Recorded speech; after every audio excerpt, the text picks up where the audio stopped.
Okay, is it too loud? No need to, it's too loud. I was told I need to use the mic because of the recording. Okay, so hi everyone. Before I begin my talk, it's really interesting for me to reflect on borders in here because I teach a lot of you and I stand up in front of you or with you, we change places a lot in my class on a daily basis, and I'm actually nervous now, so that's really weird. What about this situation changed everything in terms of audience, speaker, borders? Maybe because I'm elevated or I'm dressed in a way that I never dress. So I'm going to take a deep breath and tell you and do what I tell you to do in your exam situations, which is So my talk is about also a story, but my own story and my own take on the Israeli-Palestinian conflict, and looking at that through the prism or the idea of borders. What is a border? Can someone read this out? I can't get away from being a teacher. It grew on me. What is a border? A straight line, physical or imaginary, that people draw to distinguish us from them. And when we talk about borders in the Israeli-Palestinian context, we can't get away from starting with the physical borders that have constructed this conflict. So the conflict is really about this piece of land. It's a territorial conflict that, in a nutshell, is about two nations, two people claiming ownership, sovereignty, a homeland in the same, is legitimately running in the lines of the 1948 ceasefire borders. Palestine has not fully been recognized as a state as yet. The next border evolution, physical border evolution milestone I want to talk about is the 1967 border. So as a result of many factors, depending on which narrative you take, Israel started a war in 1967 and occupied the West Bank, where predominantly Palestinians live, but it was controlled by Jordan until this time, and Gaza Strip, where also Palestinians live, controlled by Egypt. And Israel expanded its borders to include also East Jerusalem in what Israel calls a unified capital, but we enter limbo years, which this June we will mark actually 50 years of this limbo period from 1967. What do I mean by limbo years? Israel has never actually swallowed this border, okay? Never fully annexed or declared all of these occupied territories to be officially part of Israel, but de facto it treats them as part of Israel. The government supported settlements being built in these lands, funded very much by the government, and Israel has failed to either swallow these lands or, metaphorically, puke them out, meaning separate and agree to legitimate international borders. So the story gets more complex. Within these territorial borders now, we have sub-borders of settlements being built in a very robust way, in an ongoing way from 1967, chopping up the Palestinian territory in a way that today perhaps makes the separation into two states practically almost impossible. Israel withdrew from Gaza in 2005 and pulled out the settlements, the Jewish settlements from there, but in the West Bank we're still very much predominant, both militarily and in terms of settlements. Whereas in 1993, when the Oslo Peace Accords took place, there were only about 100,000 settlers in the West Bank. Today, we're talking about almost 500,000. And this is a non-sustainable situation, this limbo of not deciding finally what, I'm talking as an Israeli here, what is going to be our future? What actual borders are we going to settle in? So this has led to the outbreak of 2 rounds of major violence and a lot of episodes in between, the biggest being the first Palestinian uprising, and then the second one, much harsher, more militarized, in 2000. But I think what's interesting here for me is not so much the physical barrier. It's the emotional, the mental, the psychological barrier, and the fact that these walls prevent us from looking at and being able to see the horizon of what could be possible if we would reconstruct and redefine these boundaries. It means that we're living in a perpetual status quo, this limbo of not really deciding and trying to protect ourselves as Israelis with more walls, more fences, more constructed psychological boundaries as well. Israelis and Palestinians almost never interact with each other as human beings. We live 10 minutes apart in most places, but we only know each other as soldiers, as terrorists, as people at checkpoints, or through the media in a very pejorative image. And this is where my personal story comes in. I grew up in Jerusalem. I had never met a Palestinian. This girl is not a Palestinian. She's my Israeli second year from UWC, and I'll get to that in a moment. But I only first met a Palestinian through Seeds of Peace, which some of you will know, to come back to a UWC years after having studied in one and observe, this time as a teacher, as a mentor, an advisor, what the reconstruction of borders actually looks like. People come with their suitcases on the first day at Newquay, and after about a month, their interaction looks different. Something about them actually is redefined. They take on a Newquay identity. And there's an emergence of an us, which overlooks the physical places we come from, perhaps to some extent, but also celebrates them, because I'm not all about just erasing borders. I think borders can be very significant. But these programs, Seeds of Peace, UWC, invite us to reconstruct borders. This is one of my best friends in life. Her name is Bushra Jawabri. I met her at 14 at Seeds of Peace. This is me as a facilitator of dialogue groups at Seeds of Peace, working years later after being a camper with other Israeli and Palestinian youth. And this is a photo from Color Games, where literally in the camp, kids are asked to, for a week's period, change from being Seeds of Peace in their green shirts and divide into the blue versus the green camp and actually compete against each other in new identity kind of groups.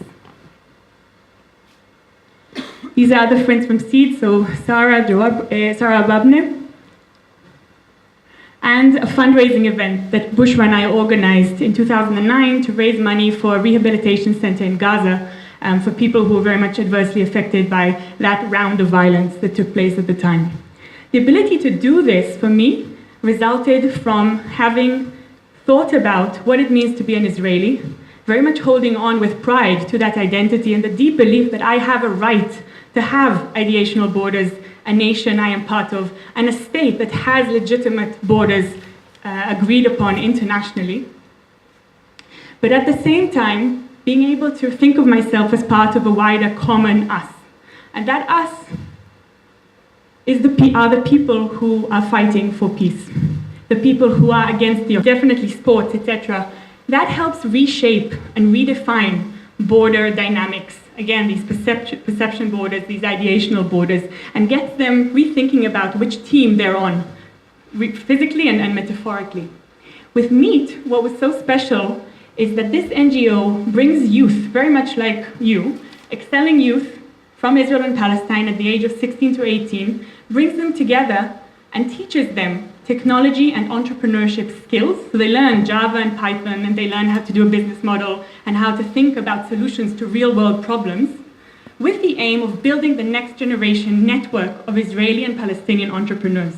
Now, some of you have heard that Israel is considered a startup nation. But that's all very well if we think of ourselves in isolation.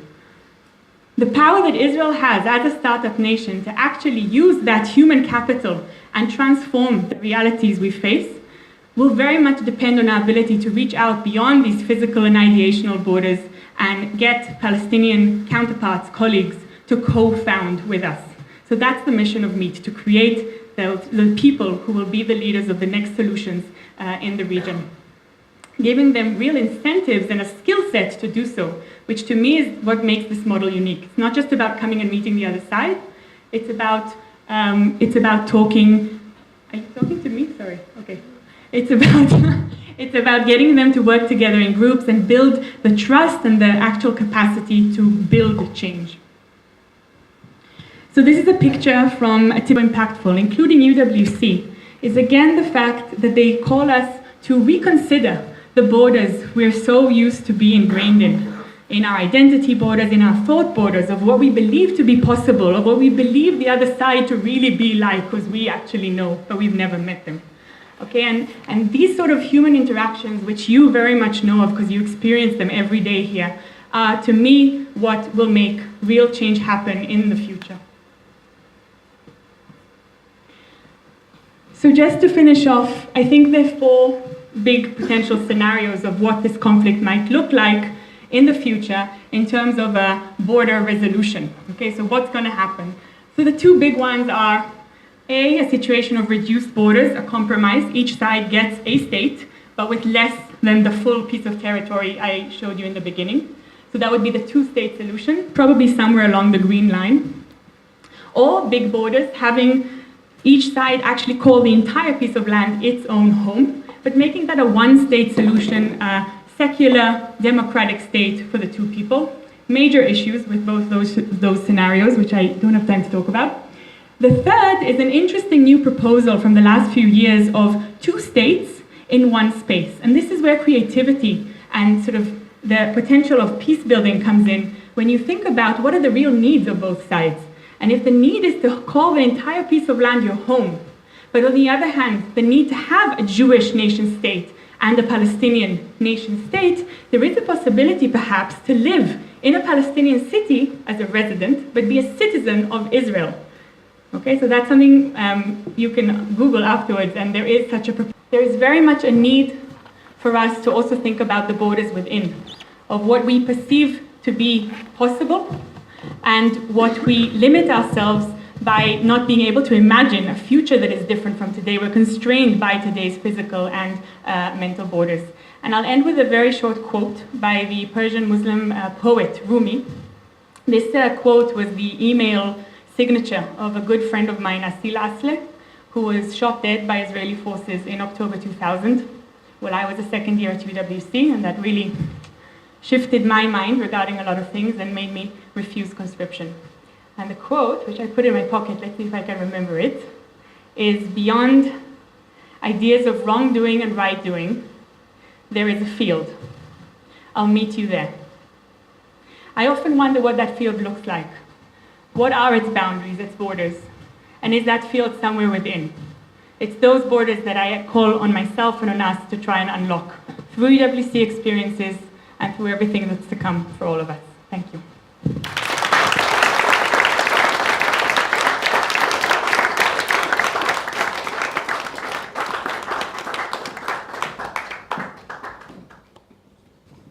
Before we move on to our next speaker, we have a pre-recorded TED Talk by Hannah Brencher.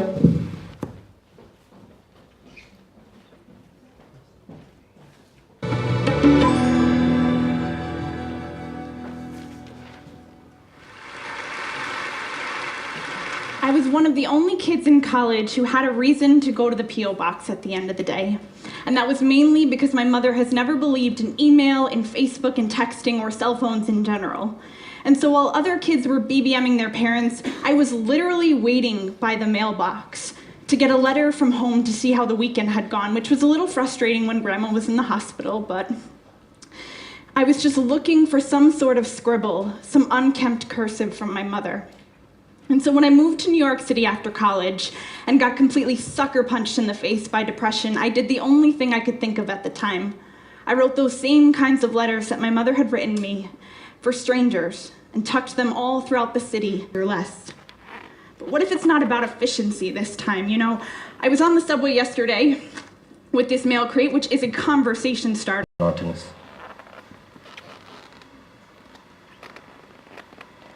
As far as my work is concerned, I started Workbench projects 3 years ago with the vision of putting the power of innovation in every hand. And As Spider-Man says, and I quote, with great power comes great responsibility.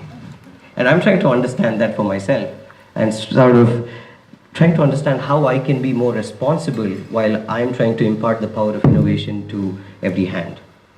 And I don't know why I keep doing that, but anyway. And as part of our work, we started doing something called as the Make a Nation series. It's a series of workshops that we conducted in 3 states of South India, which is Karnataka, Tamil Nadu, and Kerala. And then I think the stats are also there. But we've also sort of used the pedagogy there, which promotes this responsible innovation and responsible making. And largely, we were also looking at how we can kind of make the entire nation more hands-on and then make them do things. And as part of the Make a Nation series, there were a lot of reflections that came about because there were a lot many more states that were asking us to come and do it. Like we did it in 3, so Rajasthan, Maharashtra, Andhra Pradesh, they're also trying to ask us to come and work with them, and these are generally the governments that we are trying to work with so that we then later penetrate to the colleges. But largely there were some things that were bothering me, and I call it my reflections. And generally, I think most of you would agree, in my limited experience or in my exposure to the world, reflections are generally sort of negative largely. And I believe it's that way because when we are there to reflect and internalize something, we want to make a better person of ourselves, or we want to build a food delivery app where I can get the tastiest gobi manchuris in the near 2-kilometer radius because my hostel food sucks. Well, if you're trying to be a hardcore engineer, that doesn't make any sense as to why you would do that. Example 2. So primary research is something that is missing completely in what we are trying to do. So, and we have to solve our own problems in our backyard, and these primary research will help us do that. And the primary research here that we are talking about will really look at sort of the deep-rooted things, and that is what is missing. Everybody who pitches a solution to me will say that, yes, they've done their primary research, they've searched the internet far and wide, and they never found anything like that. And there are already Kickstarter campaigns, there are already products out there, not even talking about ideas being put forth on the internet, but we're talking about solutions that exist. And then that scares me, because now we have to start teaching engineering students as a semester course how to Google better. Anyway, so then I found out, there are like 7 reflections from whatever I kind of gathered. The first one is this: mediocrity has become the mantra today. So it is something that we all look forward to. I don't understand why. And it's the biggest thing. And if somebody asks why, the things that I can come up with, perhaps exposure, creativity levels, or looking at everybody is busy but nobody is productive, whatever be the excuse, these are turning out to be disastrous for us. What we have to do is we have to sort of let go of our addiction to mediocrity and then transcend beyond that. I don't know if this image is visible, but it's somebody diving deep. So again, we're afraid to go deep because we feel that if we start going deep, we might miss the opportunity of going broad and going in different things, experiencing different things. The balance between going broad and going deep and the lack of understanding of that balance is not helping us either. So that is where we have to sort of have to do that deep dive in things. And somebody just mentioned 10,000 hours, and that means deep diving into something, right? And you're also looking at, to give you an example, so primary research in self-driving cars, autonomous cars. How many of you know that they are coming into our markets? Autonomous cars, self-driving cars, right? So primary research of those kind of vehicles have led to questions that have come about that are sort of ethical dilemmas or moral questions. So imagine you're driving on a highway, and then there is a heavy object falling in front of you, and then you're in a manually driven car, right? And then to avoid that heavy object, if you swerve, and then you hit a bunch of pedestrians, right? It's just impulse. There's no bad intention, there's no malice, it's just split-second decision. But if you're a programmer programming a self-driving car to avoid an obstacle like that and go and hit a bunch of pedestrians, that's premeditated murder. Right? That's intense. You don't have to take my word for it. There's a TED talk on it, on self-driving cars and ethical dilemmas around that. Now that is something that we all have to understand in whatever field of study that we are working. We have to go deep to uncover those ethical dilemmas that haunt the things that we would love to design, make, build, whatever it may be. We have to go deep. And it almost felt like, from the Make a Nation series, it almost felt like great ideas are inversely proportional to the exposure that is there today in the metropolitan cities. So that doesn't make any sense to me again. Coming to the third point, the reflection was we need to overhaul the curriculum. That means we have to start looking at our degree programs and then start feeling where are we going wrong and then trying to correct them. I'm assuming UWC has done a fantastic job with that, but we're talking about engineering degree course that is there. Now, the problem with this is the statement. This has been there for generations. Every generations that come about says their curriculum is stupid. Why is there no revamp? Why can't we keep up with the things that are happening at light speed? But that's the challenge, that for decades that's the same thread coming along. So curriculum designers have to understand that they have to work with the passion and interest of students, and that has to be their guiding principles to do whatever with curriculum. And then, of course, I have a couple of models to suggest where if there are curriculum designers, they can pick it up. So I think Finland education model is doing something interesting that I've read about. There is our own Gurukula system, or the Gurukul system that is there, that did a fantastic job. I think we can sort of take that as starting points. And this is a point that really kind of baffles me. Everybody that wants to do something or come up with an idea is already thinking about IP and patent. Consciousness. She uses art to humorously comment upon current social structures and encourages people to critically look at their own problematic notions and prejudices through her various digital campaigns. She also undertakes cross-sector partnerships and helps conduct events that allow participants to use or engage with various different art forms to understand and experiment with current concepts of gender, sex, and sexuality. Her primary fields of research and training are interventions in early childhood learning and gender in space. She believes that all individuals should be able to demand a life of equal opportunity without having to negotiate their existence, police their movements, and compromise their safety. Today she is going to talk about consent. Please welcome Anushka.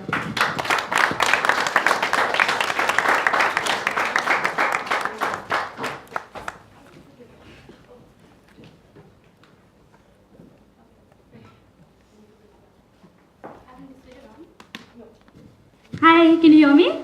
Yeah. Okay, hello everybody. Where do I want this? Tech problems. We shall wait patiently.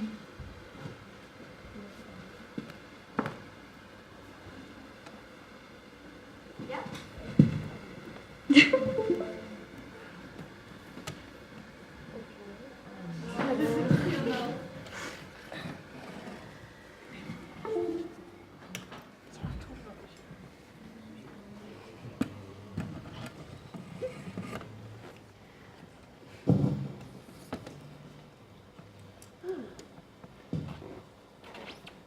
This is why they told me to come early and check.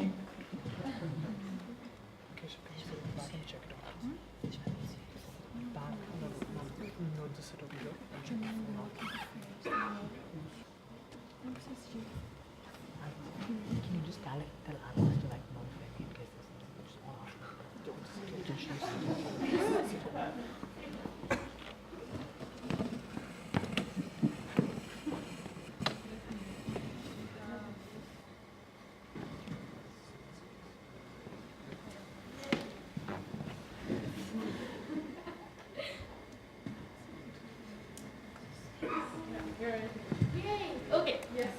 Can a woman say yes? Yes. Okay, so every time I have a workshop, I begin my workshop by asking people to tell me what words they associate with men and women.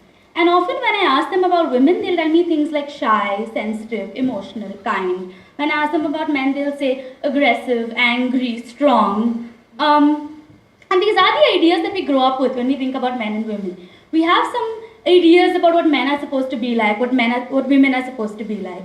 And chief among these is the idea about sexual desires. We think women never want sex, or that they rarely want sex, or that they only want sex when they're in love. And so we're so busy telling women that you never want sex, that we never tell them how to say yes. Now some people disagree with me here. They tell me, no, wait, we're okay with women wanting sex now. Women can go on dates now, women can have boyfriends now, we don't mind. And I tell them, okay, I'm glad, but let's think about this for a minute. We're saying we're okay with it. Who asked you? Right? We're making allowances for women. There are a lot of people. Right? And what it also does is it sort of demeans this amazing relationship that exists. Friendship is amazing. And let's not demean it by saying that if you're friends with someone, you can't have sex with them. Or if you're not having sex with someone, they're part of the friend zone. Let me assure you, if she doesn't want to have sex with you, it's not because you're friends. It can be a number of other reasons, but it's not friendship. An interesting concept here, interesting point here is that we never talk about the friend zone with men. With women. We never say the men have a friend zone for women. We never say she got friend zone. We never say she is in the friend zone and he doesn't want to have sex with her. We never think of this. Why? We assume men always want to have sex. Any woman walking around, great, they want to do it. Brings us. Can a man say no? I'll tell you a story. When I was in college, I had this friend, a male friend, and he was at a bar one day and he was drinking and having a good time. And this woman walks up to him and there's no conversation, there's no hello, hi, how are you, nothing. She kisses him and she walks away. Now, I don't know why this happened. I don't know if it was a bet. And there was silence. Everybody looked at him like he was crazy. Some of them were like, dude, what's your problem? A woman walked up to you, how can you say no? What kind of a guy are you? Why are you pushing her away? And this is the problem. What happened was that my friend went to a bar and he got assaulted by a woman. This was not fun, this was assault. And that's the problem. We don't even recognize these instances as assault. We don't think male sexual assault exists. We think men always want it. We think they should always be turned on. They should always want to have sex. And that's not true. I'll tell you another incident. I was reading about this interview by Chris Brown in The Guardian. And he was saying that the age at which he lost his virginity was 8 to a girl who was 14 or 15. Then he goes on to say that because he lost his virginity so early, he got more sexual experience and he got better at it. Now let us think about this sentence for a minute. He lost his virginity at 8.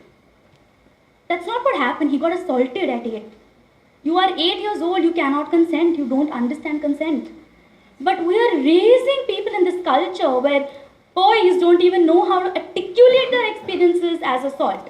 They don't understand these experiences as assault because we're saying it's not possible. We're saying you have to want sex. We're telling them you're always turned on, so they can't think of these instances as assault. People be people. We're not letting individuals decide for themselves what they want and what they don't want. And another very dangerous thing this is doing is assuming that if you say yes, it's yes for life. If you say no, it's no for life. You either want sex or you don't want sex and there's nothing else that can happen. That's not how it works. It's a lot more complicated. You may want to have sex today, you may not want to have sex tomorrow. You may want a relationship today, you may never want to date someone again. You're hooking up today, you will hook up again 5 days later. You may not hook up again later. You may say, yes, I want to kiss you, no, I don't want to have sex with you. And all of these things are possible. You're saying yes and you're saying no and you're saying stop. And that's fine. These are the complexities of consent. You don't give it once and then say, okay, I'm done. And that brings us to what is consent.